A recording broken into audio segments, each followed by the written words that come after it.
వసంత కోకిల వనమంతా పిలుపులా వసంత కోకిల జగమంతా గెలుపులా. తప్పంతా నాదే. బుద్ధి లేక నోరు జారి వెళ్ళిపో అన్నానే అనుకో. వెళ్ళిపోవడమేనా? పెద్ద హీరోలా కావేరిని తనతో రమ్మంటాడా? ఎక్కడికెళ్దామని? వెళ్ళి ఎలా బతుకుదామని? ఏ నేను ఆవేశపడితే తను కంట్రోల్లో ఉండొచ్చు కదా? ఆలోచించి నా కోపాన్ని అర్థం చేసుకోవచ్చు కదా? కానీ అలా చేయలేదు. ఈరోజు ఆఫీస్లో కూడా చెక్కులపై సంతకం పెడుతూ నన్నే సోలో అకౌంట్ తీసుకోమని సలహా ఇచ్చాడు. నేను మాట్లాడడానికి ప్రయత్నిస్తే పొగరుగా సమాధానం చెప్పి వెళ్ళిపోయాడు. అలాంటి వాడి కోసం నేనెందుకు ఆలోచించాలి? ఎందుకు బాధపడాలి? రెండు చేతులు కలిస్తేనే చప్పట్లు. వాడికి నేను ఎంత దూరమో నాకు కూడా వాడంతే దూరం. ఏవండి, ప్లీజ్ అలా మాట్లాడకండి. మీరు సూర్య బెస్ట్ ఫ్రెండ్స్. అది ఒకప్పుడు, ఇప్పుడు కాదు. ఎప్పుడైతే ఈ ఇల్లు వెళ్ళిపోయాడో అప్పుడే మా స్నేహం దూరం అయిపోయింది. పెద్ద హీరోలా కోపంతో ఊగిపోతూ వెళ్ళిపోయాడు కదా. వెళ్ళిపోని. ఏ వాడు లేకపోయినంత మాత్రాన నేనేం చచ్చిపోను, బతికే ఉంటాను. ఏవండి?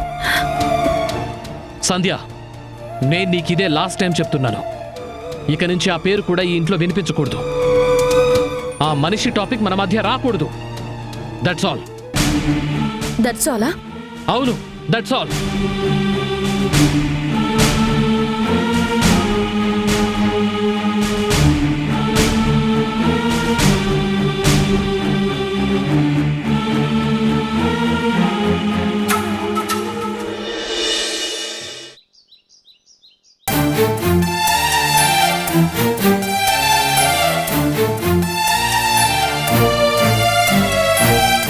కావేరి, ఎందుకే అలా ఉన్నావు? మొగుడు వదిలేసిన దాన్ని ఎలా ఉండక సంతోషంగా గెంతులేయమంటావా? ఎన్నాళ్ళే ఇలా? ఏమో, నాకేం తెలుసు? అది నీ పొరపాటు. ఏమీ తెలియకుండా కాపురం ఎలా చేస్తావే? నువ్వు కోరుకున్నదేంటి? సంధ్య మీ ఆయనకి దూరం కావడం, అంతేకాని నువ్వు మీ ఆయన్ని దూరం చేసుకోవడం కాదు కదా. ఆ బుద్ధి ఆయన గారికి ఉండాలి. అరే, పెళ్ళామని ఒక పిచ్చితుంది, అదక్కడ ఒంటరిగా పడి ఊసూరుమని ఏడుస్తూ ఉంటుంది. ఒకసారి చూసొద్దాం, లేకపోతే కనీసం ఒక ఫోన్ అయినా చేసి కావేరి ఎలా ఉన్నావని పలకరిద్దామని ఆయన గారికి ఉండాలా వద్దా? ఉందో లేదో నీకేం తెలుసు? సరిపోయింది. ఇంతోటి అదృష్టానికి ప్రత్యేకించి తెలియాలా? కడుపులో లేనిది కావలించుకుంటే వస్తుందా అని ఆయన గారికి నాతో ఏం పని లేదు. 3 నెలల ముచ్చటకే అన్నీ అయిపోయాయి. పిచ్చిదానిలా మాట్లాడకు. నువ్విలా భీష్మించుకుని కూర్చుంటే అల్లుడు నిన్ను పూర్తిగా మర్చిపోతాడు. మర్చిపోతే మర్చిపోమను. నా రాత ఇంతే అనుకొని ఇంట్లో పడి అగ్గోరిస్తాను. కావేరి, నా మాట వినవే. అయితే ఏం చేయను అని వెళ్ళాయన గారి కాళ్ళు పట్టుకోవాలా? పట్టుకోవాలి. మొగుడు పెళ్ళాలన్న తర్వాత అవసరమైతే కాళ్ళు పట్టుకోవాలి. కమ్మగా మాట్లాడి దారిలోకి తెచ్చుకోవాలి. అంత కర్మ నాకేం పట్టలేదు. ఇదిగో, ఈ మొండితనమే వద్దనేది. ఇప్పటికే ఆలస్యమైంది. ఇంకా ఆలస్యమైతే నీ భవిష్యత్తుకే నష్టం. నాకే నష్టం లేదు. ముప్పొద్దులా తింటూ నేను శుభ్రంగానే ఉంటున్నాను అని నువ్వు చెప్తే సరిపోతుందా? నేను నీ తల్లినే. కొత్తగా పెళ్ళైన ఆడపిల్లలు ఎలా ఉంటారో నాకు బాగా తెలుసు. నా మాట వినవే. సూర్య ఇక్కడుండగా వేరే కాపురం పెట్టించమని మీ మామయ్యకి చెప్తే ససేమిరా కాదు అన్నాడే. మంచికో చెడుకో సూర్య దూరంగా వెళ్ళాడు. తనకి నువ్వు దగ్గరవ్వాలి అంటే ఇదే సరియైన సమయం. సరిలేదు, బేసీ లేదు. ఇప్పుడు సిగ్గు లేకుండా వెళ్ళి, ఏమండి మీరు లేకుండా నేను బ్రతకలేను, చచ్చిపోతాను, దయచేసి నన్ను క్షమించండి, నాతో కాపురం చేయండి అని బ్రతిమలాడుకోవాలా? అంత సీన్ లేదులే. ఇక్కడ ఎవరు ఆయన కోసం మనసు బార్లా తెరుచుకొని కళ్ళల్లో ఒత్తులు వేసుకొని ఎదురు చూడడం లేదు. నువ్వు ఎదురు చూడడం లేదు, అల్లుడు గారు ఎదురు చూస్తే? ఎవరు? ఆయన గారు అలా ఎదురు చూస్తే ఇక్కడ నుండి వెళ్ళిన రెండో రోజే ఫోన్ చేసి మాట్లాడేవారు. పోనీ ఆయన చెయ్యకపోతే నువ్వే చెయ్యి. ఏంటి నేనా? తప్పేముంది? మొగుడు పిల్లలన్న తర్వాత మెట్టు ఉండాలి. తప్పదనుకుంటే ఒక మెట్టు దిగాలి. ఆ దిగేదేదో ఆయన గారు దిగచ్చు కదా, నన్నెందుకు దింపుతున్నా? ఇంత చెప్తున్నా అర్థం చేసుకోవేంటి? చూడు కావేరి, మొగాడికి ఇంట్లో భోజనం దొరకకపోతే బయట హోటల్కి వెళ్తాడు. అదే పని ఆడది చేయలేదు కదా. అందుకే నా మాట విని ఈ బెట్టు గిట్టు పక్కన పెట్టి అల్లుడికి ఫోన్ చేయి. సరేనమ్మా, నువ్వు చెప్పావని చేశానే అనుకో. ఆయన గారు మాట్లాడకపోతే? ఈ పోతే అయితే గీతే ఇవన్నీ ముందే ఊహించుకోవడం ఎందుకు? ఉండు, ఇదిగో నీ ఫోన్ నుండే అల్లుడి గారికి ఫోన్ చేసి మాట్లాడు. ఒకసారి మాటలు కలిసిపోయాయనుకో, ఆ తర్వాత అంతా సంతోషమే. తప్పదా? వేషాలు వేయకుండా చెయ్యి. అది కాదే అమ్మా. ఏం అరిగిపో, ముందు ఫోన్ చెయ్యి. సరే, నా కోసం కాదు, నీ కోసమైనా చేస్తాను.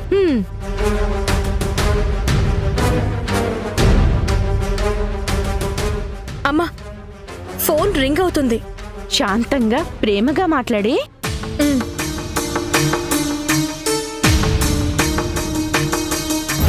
చిచి, నీ పోరు పడలేక అనవసరంగా ఫోన్ చేశాను. ఆయన దగ్గర నా నెంబర్ ఉంటుంది, ఫోన్ చేసిన వెంటనే పేరు వస్తుంది. అయినా కూడా ఫోన్ తెలియదంటే ఏంటర్థం? నీ కోసం మెట్టు దిగాను, ఇప్పుడు లోకు అయిపోయాను. లోకువెందుకయ్యావే? ఎందుకు అవ్వలేదు? ఈ రోజు ఫోన్ చేసింది, లిఫ్ట్ చేయకపోతే రేపు నా కాళ్ళ దగ్గరకు వచ్చి బ్రతిమలాడుకుంటుంది, ఏలుకోమని అడుక్కుంటుంది అని రకరకాలుగా అనుకుంటారు. నీ సలహా విని ఫోన్ చేశాను చూడు, అంతా నా కర్మ. నన్ను నేను చెప్పుతో కొట్టుకోవాలి.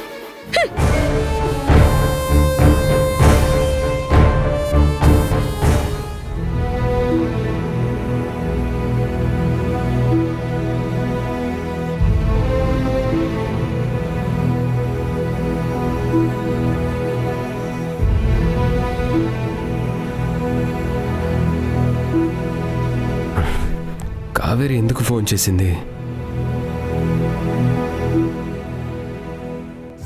లాస్ట్ అండ్ ఫైనల్గా అడుగుతున్నాను, వస్తావా రావా? రాను. రమ్మని పిలిచినప్పుడు పొగరు చూపించింది, ఇప్పుడు సడన్గా మొగుడు గుర్తొచ్చాడేమో కాల్ చేసింది. దీని తల పొగరు తగ్గాలంటే కొన్ని రోజులు దూరంగా ఉంచితేనే మంచిది. అప్పుడే మొగుడి విలువ తెలుస్తుంది.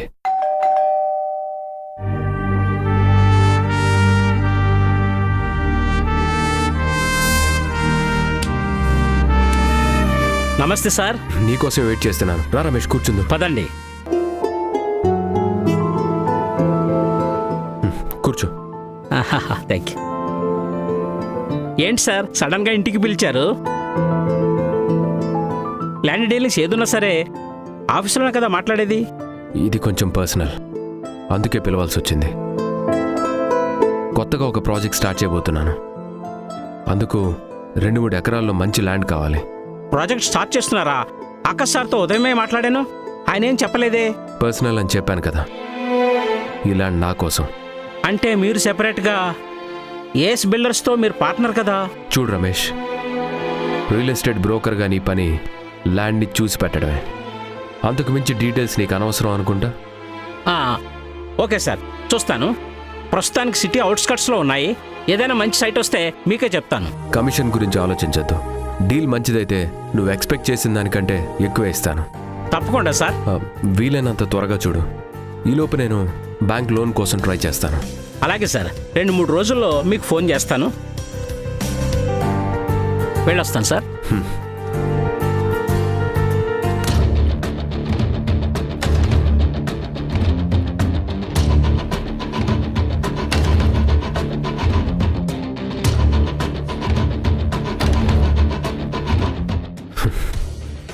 నన్ను క్షమించు ఆకాష్. నీ మీద పోటీగా కాదు, నన్ను నేను నిరూపించుకోవడానికే సొంతగా బిజినెస్ స్టార్ట్ చేయబోతున్నాను. ఇది నీ మీద యుద్ధం కాదు, ఆత్మగౌరవాన్ని కాపాడుకోవడం కోసం చేస్తున్న యాగం.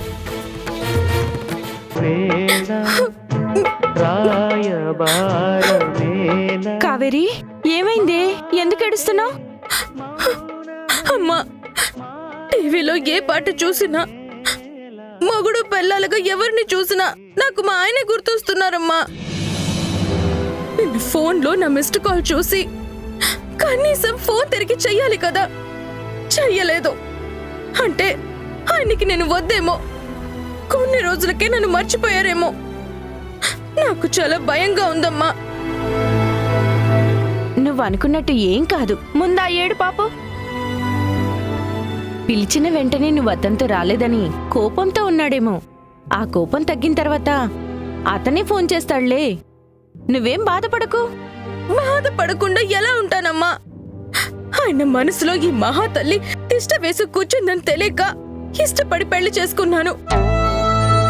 ఇప్పుడు కాపురం చేయకుండా కష్టాలు అనుభవిస్తున్నాను. అంత నా కర్మ. కావేరి, సూర్య ఇక్కడ ఉన్న రోజు గొడవ పడుతూనే ఉంటావు కదా. నీ సమస్యకి పరిష్కారం ఏంటో చెప్పినా కూడా ఇలా బాధపడుతూనే ఉంటే ఎలా చెప్పు? అయినా ఇక్కడ నీకేం తక్కువైందే? సూర్య లేడన్న లోటు తప్ప ఈ ఇంట్లో నువ్వు మహారాణిలా ఉండొచ్చు. సంధ్య, కాఫీ తెస్తున్నానండి.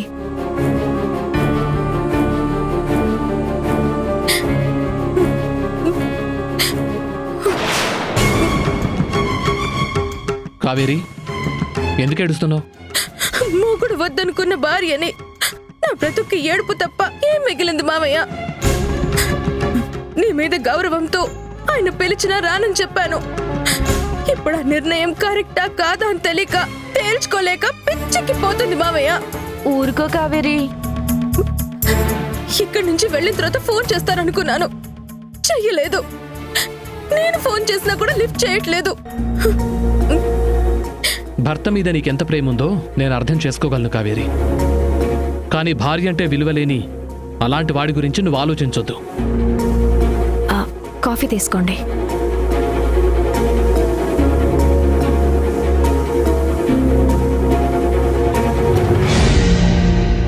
చూడు కావేరి, జీవితం అంటే పెళ్లి సంసారమే కాదు. కన్న తల్లి నీ పక్కనుంది. కంటికి రెప్పలా చూసుకునే నేను ఉన్నాను. అయిపోయిన దాని గురించి ఆలోచించకుండా ఒంటరిగానైనా పర్లేదు, సంతోషంగా ఉండడానికి ట్రై చేయి.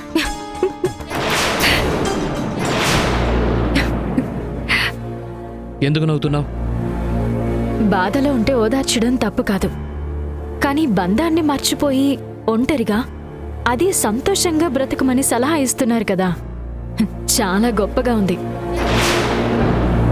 సూర్యది తప్పైనప్పుడు కావేరి ఎందుకు కన్నీళ్లు పెట్టుకోవాలి? కాళ్ల బేరానికి ఎందుకు వెళ్ళాలి? మొగుడు పెళ్ళాలన్న తర్వాత ఎక్కువ తక్కువ చూసుకోకూడదని, తగ్గినా తప్పలేదని ఎప్పుడో ఒక మహానుభావుడు చెప్పారు. ప్రస్తుతం అది మర్చిపోయి మాట్లాడుతున్నారనుకుంటా. చూడమ్మాయి, ఇది నా కూతురు జీవితం. మా తమ్ముడిచ్చిన సలహా నీకు నచ్చలేదేమో కానీ కావేరికి మాత్రం వాళ్ళ మామయ్య మాటకి చాలా విలువిస్తుంది. చెప్పినట్టే చేస్తుంది. చేయనివ్వండి, కనీసం అప్పుడైనా ఎవరి విలువ ఏంటో తెలుస్తుంది. May come in sir. Yes. Good morning sir. ఏంటి రవి ప్రకాష్, డైరెక్ట్గా ఇంటికి వచ్చేసావు? సారీ సార్, ఈ ఫైల్ మీద అర్జెంటుగా సంతకం అవసరమే వచ్చాను. ఆఫీస్కి వచ్చి పెట్టేవాడిని కదా. అంటే నేను సైట్కి వెళ్తున్నాను సార్, వెళ్ళే దారే కదా అని మీరు ఇంట్లోనే ఉంటే సైన్ పెట్టించుకోవచ్చు కదా అని తీసుకొచ్చాను. ఓకే, ఇటు.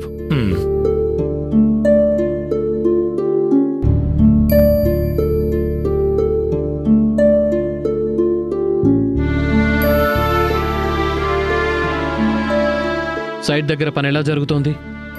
అన్ని దగ్గరుండి చూసుకుంటున్నావా? ఎస్ సార్, కానీ సూర్య గారు మాత్రం ఆఫీస్కి రావడం లేదు.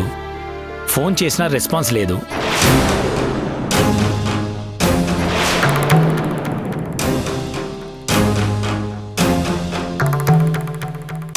ఇంట్లోనే కాదు, ఆఫీస్లో కూడా ప్రాబ్లం స్టార్ట్ అయిందన్నమాట.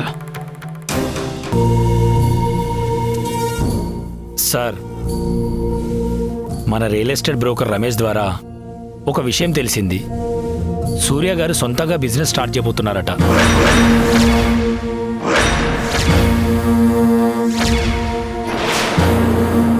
దానికి సైట్ చూడమని మన రమేష్కి చెప్పారంట.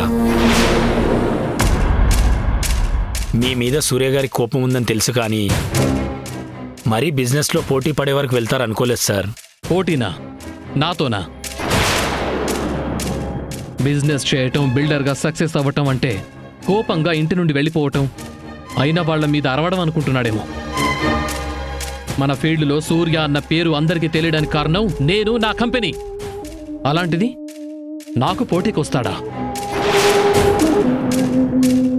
సూర్య లాంటి వాళ్ళు 100 మంది వచ్చినా నా బిజినెస్కి ఏం కాదు. నువ్వెళ్ళు. Okay sir. తమ్ముడు, ఈ మేనేజర్ చెప్పినట్టు సూర్య నిజంగానే బిజినెస్... వాడి మొహం. బిజినెస్ స్టార్ట్ చేయడం అంటే మామూలు విషయం కాదక్క. రోజు తాగే మందుకి, సిగరెట్కి డబ్బులు ఎత్తుకుంటాడు. అలాంటిది కోట్లల్లో డబ్బు ఎక్కడి నుంచి తీసుకొస్తాడు?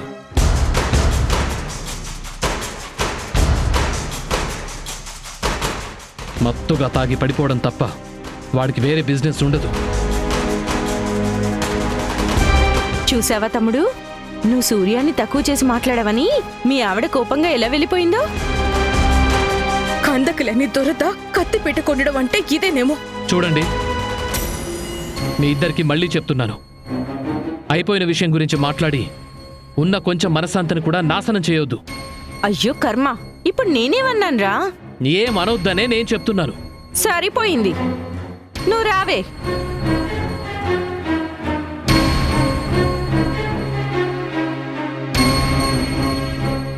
మనసన్నది మాసిపోనిది, సొత్తు ఉన్నది సుఖమే లేనిది.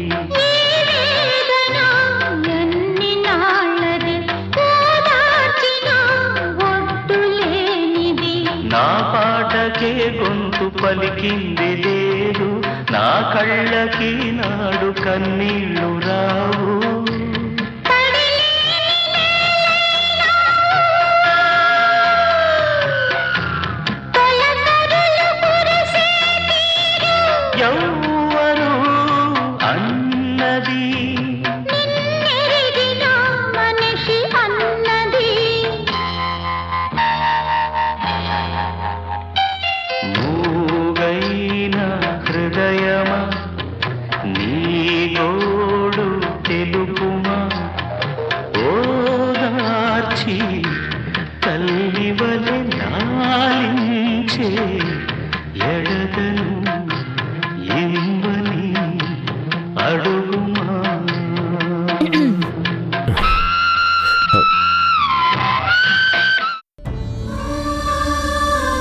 ఇంట్లో అమ్మా నాన్న లేకపోతే అడిగే వాళ్ళెవరూ లేరనుకుంటున్నారా? ఇన్ని సిగరెట్లు కాలుస్తూ ఫోన్లో ఏడుపు కొట్టు పాటలు వింటూ అసలేంటిదంతా? అంటే మనసు బాలేదని. అయితే మందు తాగడం కూడా మొదలు పెట్టండి. అదెందుకు మర్చిపోయారు? సంధ్య, అది వద్దు. నేను వచ్చింది మీ కారణాలు, సమాధానాలు వినడం కోసం కాదు, ఒక క్లారిటీ కోసం. ఏ విషయంలో? కావేరి విషయంలో. కావేరిని పెళ్లి చేసుకుంటే మీకు తోడు దొరుకుతుందని, లైఫ్లో హ్యాపీగా ఉంటారనుకున్నాను. కానీ ఇప్పుడు జరుగుతున్నదేంటి? ఎందుకు ఇలా చేస్తున్నారు? ఎందుకో నీకు తెలీదా? సరే, జరిగిందేదో జరిగింది. పదండి వెళ్దాం. ఎక్కడికి? ఇంటికి. ఏ ఇంటికి? ఇన్నాళ్ళు మీరెక్కడైతే ఉన్నారో ఆ ఇంటికి. సారీ, ఆ ఇల్లు నాది కాదు. The great builder S A Constructions chairman Akash గారిది. ఎస్ఏ కన్స్ట్రక్షన్స్ పేరు కూడా బాగానే గుర్తుందే. ఒకప్పుడు అది సంధ్య ఆకాష్ కన్స్ట్రక్షన్స్. కానీ మిమ్మల్ని పార్ట్నర్గా చేసుకుని పేరుని సూర్య ఆకాష్ కన్స్ట్రక్షన్స్గా మార్చుకున్నారు. మనుషులే మారిపోతున్నారు, పేరు మార్చడం ఎంతసేపు? త్వరలోనే ఎస్ఏ అంటే సూర్య ఆకాష్ పోయి సంధ్య ఆకాష్ అవుతుంది. ఓ, అందుకేనా సొంతంగా బిజినెస్ స్టార్ట్ చేయబోతున్నారు? ఓ, విషయం నీ వరకు వచ్చిందా? ఇంటి వరకు వచ్చింది, నాకు తెలియకుండా ఉంటుందా? స్నేహానికి విలువిచ్చి ఆయన మిమ్మల్ని పార్ట్నర్గా మార్చుకుంటే మీరు బెస్ట్ ఫ్రెండ్గా భావించిన వ్యక్తి మీద పోటీకి దిగుతున్నారా? ఇది పోటీ కాదు, నా ఉనికి నేను చాటుకునే ప్రయత్నం. ఏదైనా కావచ్చు. కాసేపు మీ బిజినెస్ని, స్నేహాన్ని పక్కన పెట్టి అసలు విషయం మాట్లాడుకుందాం. కాసేపేంటి సంధ్య, మీ ఆయన దాన్ని శాశ్వతంగా పక్కన పెట్టారు. స్నేహం లేదని, బంధం దూరమైందని బయటికి పొమ్మన్నాడు. ఆయన సంగతి సరే, మీరేం చేస్తున్నారు? కావేరిని పెళ్లి చేసుకుని వదిలేసి దూరం ఎందుకొచ్చారు? బంధాన్ని, మనుషుల్ని దూరం చేసుకోవాలని మీరు అనుకుంటున్నారా? ఆ ఆలోచన, ఆచరణ నాది కాదు, కావేరిది. అవునా? అయితే కావేరి మీకోసం ఫోన్ చేసినా ఎందుకు మాట్లాడలేదు? అప్పుడు నేను ఫోన్ చూడలేదు, అందుకే లిఫ్ట్ చేయలేదు. తర్వాత కాల్ చేద్దాం అనుకున్నా, తన బుద్ధి మాటలు గుర్తొచ్చి ఆగిపోయాను. ఇలా ఎంతకాలం? తెలీదు, కానీ ఒక్క విషయం మాత్రం మనస్ఫూర్తిగా చెప్పగలను. అప్పుడైనా ఇప్పుడైనా నా జీవితంలో నేను అభిమానించేది, గౌరవించేది నిన్ను మాత్రమే. నువ్వు చెప్పడం వల్లే కావేరిని పెళ్లి చేసుకున్నాను. నీ మాట కాదనలేకే నా జీవితంలో మరో ఆడదానికి చోటిచ్చాను. తొందరపడొద్దని నువ్వు ఆపినందుకే ఇన్నాళ్ళు కావేరి ఏం చేసినా సహించాను, భరించాను, క్షమించాను. ప్రతిదానికి ఒక లిమిట్ ఉంటుంది. కావేరి ఆ లిమిట్స్ అన్ని ఎప్పుడో క్రాస్ చేసింది. దేవతలాంటి నిన్ను అనుమానించింది, అవమానించింది. చివరికి మన మధ్య ఛీ! అంత నీచంగా, చండాలంగా ఆలోచించే ఆడదాన్ని నేనే కాదు, ఏ మగాడు క్షమించలేడు. అందుకని దైవ సాక్షిగా పెళ్లి చేసుకున్న పెళ్లిని రద్దు చేసుకుంటానంటారా? అగ్ని సాక్షిగా మీకు కావేరికి మధ్య ఏర్పడిన బంధాన్ని తెంచేసుకుంటానంటారా?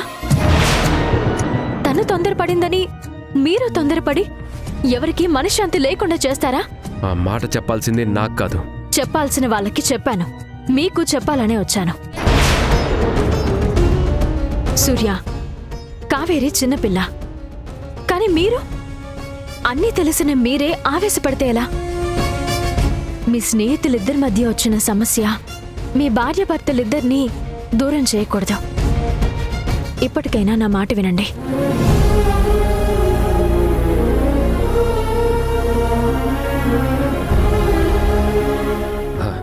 టైంకి మందులు వేసుకుంటున్నావా?